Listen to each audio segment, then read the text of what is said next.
하지만 이건 네 집이야. 네가 이 집 주인이야. 이 집 안에 있는 건 모두 네 거고. 그렇다고 내가 이 집을 지켜야 하는 건 아닙니다. 나는 원하면 언제든 이 집을 처분할 수 있어요. 하지만 솔리, 너 어제는 이 집을 팔지 않을 거라고 했잖니. 넌 그렇게 약속했었어. 이 집을 팔지는 않을 겁니다. 하지만 내가 이 집을 누구한테 넘겨주지 못할 이유는 없겠죠? 그건 같은 얘기야. 누군가 다른 사람이 이 집을 갖게 되면 나는 어디로든 짐을 꾸려가지고 떠나서 늙은 여자들이 가득 들어찬 방에서 죽게 될 거야. 내가 이 집을 외숙모한테 준다면 아니죠. 그런다면 외숙모는 여기서 그대로 살 수 있어요.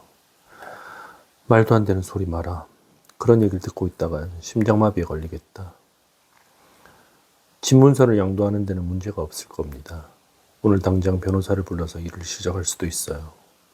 하지만 솔리, 나는 그림 몇 점은 가져갈 거지만 그 밖에는 모두 여기서 외숙모하고 같이 있을 거예요. 그건 옳지 않아. 왠지는 모르겠지만 네가 그런 소리를 하는 건 옳지 않아. 외숙모가 나한테 해줄 일이 꼭 한 가지 있어요. 그가 클라라 아주머니의 말을 자르고 말했다. 난 외숙모가 적절한 유언서를 만들었으면 해요.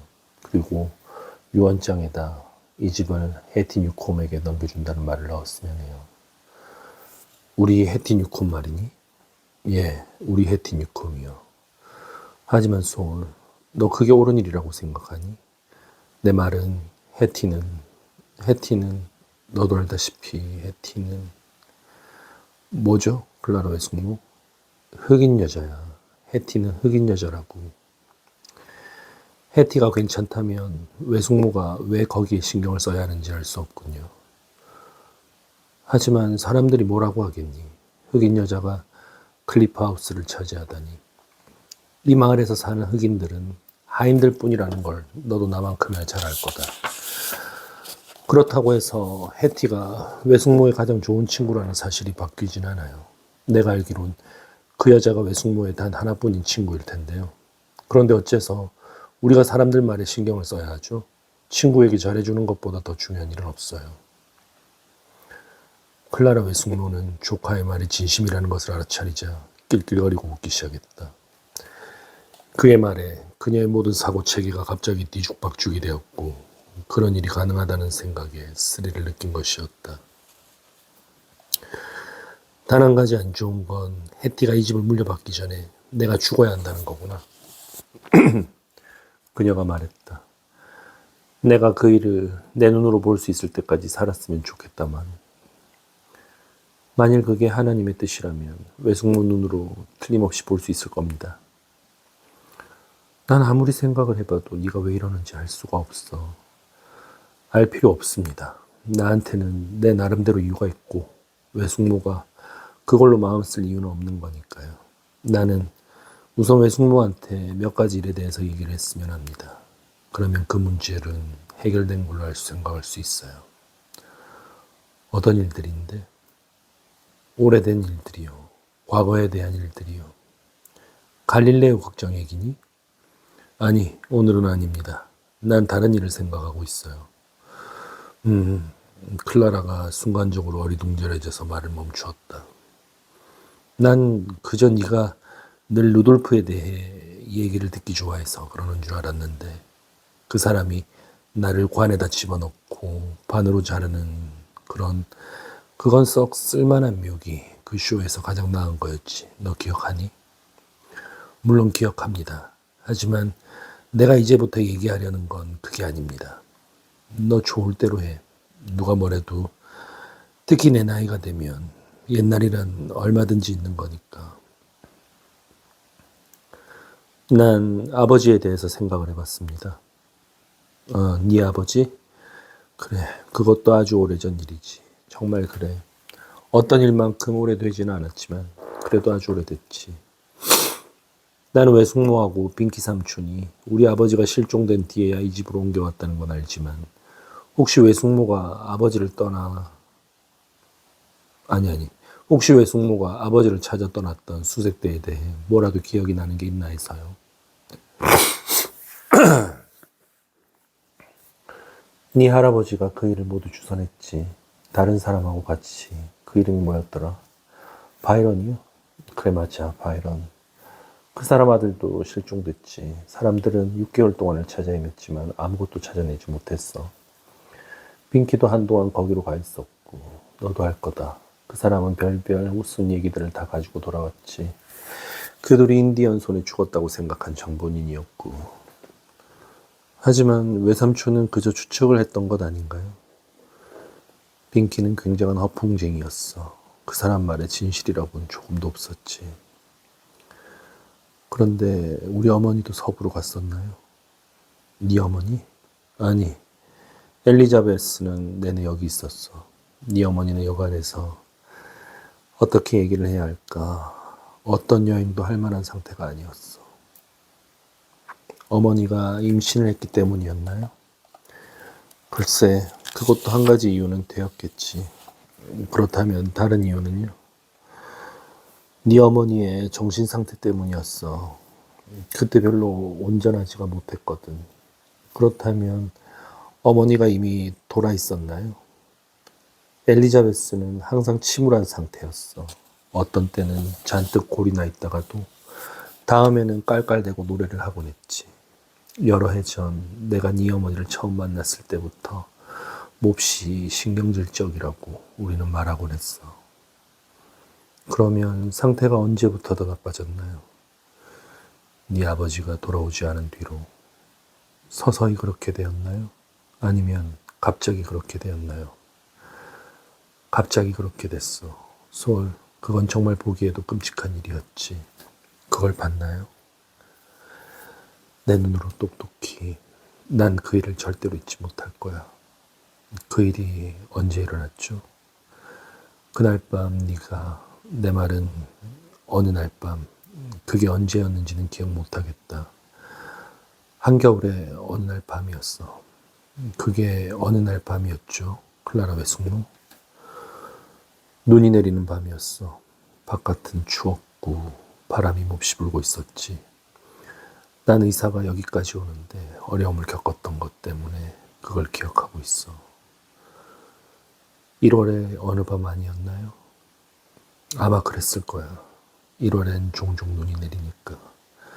하지만 그게 어느 달이었는지는 기억이 나지 않아. 1월 11일 아니었나요? 내가 태어난 날 밤이요. 솔, 거기에 대해서 나한테 물으면 안 돼. 그 일은 아주 오래전에 일어났고 이제는 더 이상 문제가 되지 않아. 나한테는 문제가 돼요. 클라라 외숙모. 그리고 나한테 그 얘기를 해줄 사람은 외숙모 하나뿐이에요. 알아듣겠어요? 남아있는 사람은 외숙모 하나뿐이라고요. 너 그렇게 고함칠 필요 없어. 난 네 말 아주 분명하게 알아들을 수 있으니까. 솔로몬, 나를 몰아세우거나 험한 말을 할 필요는 없어. 나는 외숙모를 몰아세우려는 게 아닙니다. 그저 질문을 하려는 것뿐입니다. 너는 이미 그 대답을 알고 있어. 바로 얼마 전에 내가 말이 헛나온 바람에 난 지금 그랬던 게 후회스러워. 그럴 필요 없습니다. 중요한 건 진실을 말하는 거니까요.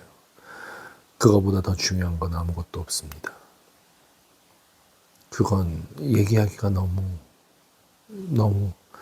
나는 네가 얘기를 꾸며냈다고 생각하지 않았으면 해. 그날 밤 나는 네 어머니하고 같은 방에 있었어. 몰리 샤프하고 나 둘이 모두 거기에서 의사가 오기를 기다리고 있었지.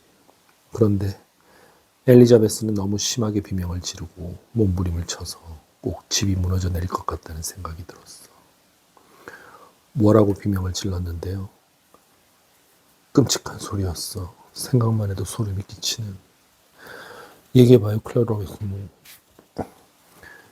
얘가 나를 죽이려고 들어. 네 어머니는 계속 그렇게 소리를 쳤어. 이놈이 나를 죽이려고 해. 이놈을 끌어낼 수가 없어. 나를 얘기하는 건가요? 그래, 애기.